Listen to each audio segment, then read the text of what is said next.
Ayan ganyan ka grabe ang mga insekto. Kagaya maliit sira na lahat.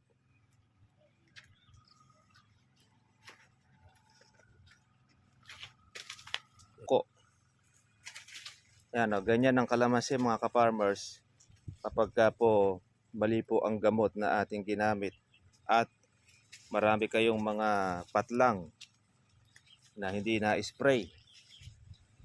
Ayan sira po lahat ng mga buko mga ka-farmers. Pagka ganito, magpapanibago ulit pagbubulaklak ito. Kaya yung isinabog ng kanyang pataba rito sa area niya, wala na, useless na po yun. Hindi na po niya mababawi yung kanyang ginastos.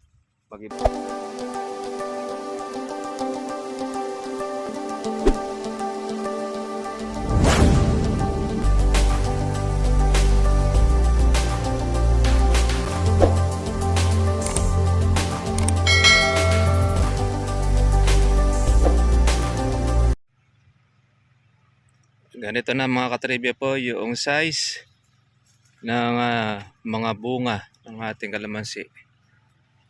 Yan ang ating alaga. Merong gamunggo, meron tayong gamais. Pero marami po mga ka-farmers pa yung mga gamunggo pa lang. Mayroon pa ilan-ilan po na mga gamais. Nakita na po natin yung mga pinagpitasan po natin. Yung pagkaulan na yan, tsaka po nung pagkatubig, kakaroon ulit po tayo ng panibagong set ng ating pag-aalaga.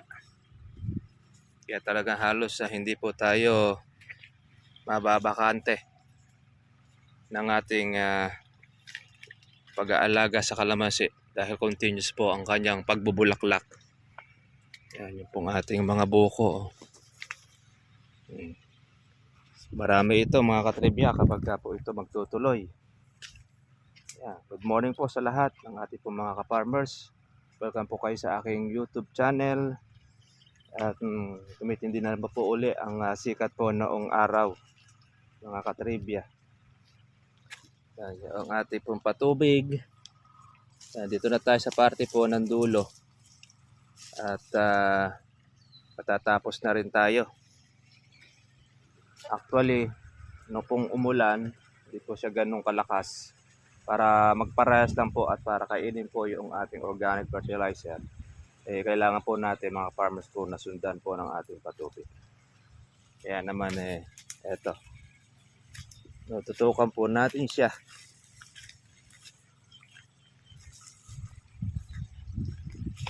Ng ating tubig. Maganda po ang ating panahon. At maaraw.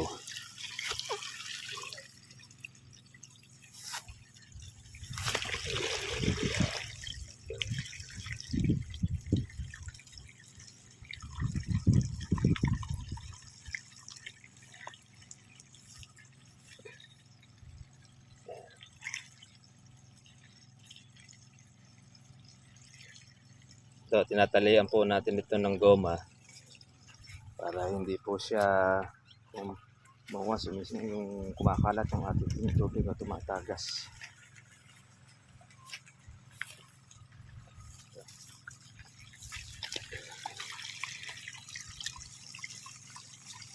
At ito ay atin naman po siyang spray ng herbicide. Dahil sigurado katribya ay tutubuan to ng marami pong damo. Although matagal-tagal na tayo hindi nakakapag-spray dito sa ating kalamansi ng herbicide. Ayan, meron naman po tayong mga pinalalaki. Kaya hindi po maubusan po tayo ng ating magiging pitasin mga katribya. Tapos natin makuha lahat ng malalaki, meron uli pong pansunod. Meron tayong pangkatapusan or pang March. Marami pa po tayo mahahalaw dito. Bukod pa doon sa talagang volume o yung dami ng ating alaga na binulaklak. Ito pong kapitbahay natin, napabayaan nito sa pag-aalaga. Kaya lahat po ng kanyang mga bunga, mga kopildong. Ayan. Namuti rin ito mga katribya po sa bulaklak. Bagamat ito nag-i-spray, kaya lang hindi po tama ang kanya pong gamot. Kaya ayan, no. Kopildong lahat. Sira ang mga bunga, oh. Oh. Mga buko niya, oh. Mga tungko. Yan, oh. Ganyan ang kalamansi mga ka-farmers kapag po mali po ang gamot na ating ginamit at marami kayong mga patlang na hindi na-spray. Ayan, oh. Sira po lahat ng mga buko mga ka-farmers, oh. Pagka ganito, magpapanibago ulit pagbubulaklak ito. Kaya yung isinabog ng kanyang pataba rito sa area niya, wala na, useless na po yun. Hindi na po niya mababawi yung kanyang ginastos. Maging sa kanya pong pag-i-spray. Dahil yung pong kanyang inaasahan na magiging marami pong bunga ay nangasira na lahat. Kaya kung ito ay mag-aalaga uli, magbabudget na naman siya ng 30 hanggang 50 mil para siya makapagpabunga ng marami, lalo na pagka magpapabulaklak. Kung ito naman mga ka-farmers ay magtitigang, yung ating pong kapitbahay, sira na rin po yung kanyang pagtitigang dahil una-una umulan na po ng halos isang araw. Kaya halos wala na rin po itong ititigang na. Dito magbubulaklak na lang ito mga ka-farmers po ng kusa. Ayan, oh. Dahil po mga sira, oh. Ganyan ang kalamansi kapag po mali ang gamot na ating pong ginamit. Ayan. Pagka napabayaan natin siya mga ka-farmers po ng spray, kahit namuti po sa bulaklak yan, ayan, malalaglag lang po yan. Magiging kubikong lahat. Ayan, mga ka-farmers, oh. Wala kang buo na halos na makikita. Sira. Pati mga maliliit niya, oh. Ayan, oh. Ganyan ka grabe ang mga insekto. Kaya maliit, oh. Sira na lahat.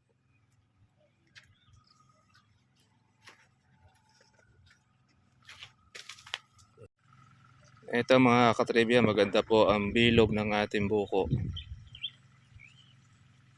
Ayan. Pagka po ganito, makikita na po natin kung siya po ay sira o hindi. Dahil po doon sa size niya. Kaya malaki po ang pag-asa ng ating pong mga buko na ito na bilog. Pero pag yan ay naiba po ang size niya, yan ba, may mga buko natin na ito. Pag ito ay naging kopildong kagaya po kanina, ay sira na yan mga katribya. Wala na. Magpapanibago ulit tayo ng alaga. Zero na po yun. Kung bakit pa naman matagal po malaglag ang kalamansi, ang buko, kahit na yan ay sira. Maghihintay ka na naman uli ng isang buwan para siya ay malaglag na lahat. Minsan niya iba, gusto kaagad ay lumalaban pa. Kahit na kopildong na, nakakapit pa rin po siya doon sa kanyang sanga.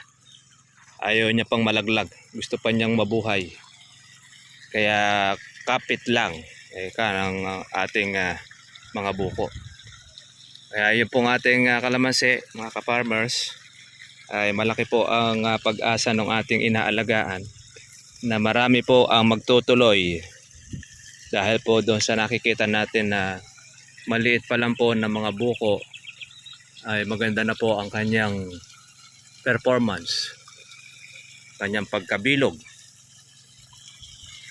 Ito. Last na po itong ating tinutubigan, mga katribya. Ito ay nanggagaling na ito mga farmers po dun sa ating dinamo. Lakas po ng tulo. Pagka ganito ang patubig natin mga katribya, ay napakaganda. Buhay na buhay ang inyong kalamansi.